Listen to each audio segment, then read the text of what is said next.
Meet the booted racket-tail hummingbird, one of the most unique species in the Andes.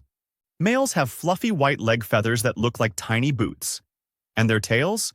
Two long feathers ending in flat, racket-shaped tips. They use those tails to balance and steer during flight, like little aerial rudders.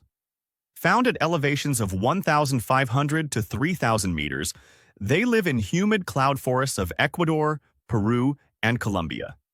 Rare, flashy, and fast. This is one hummingbird you won't forget.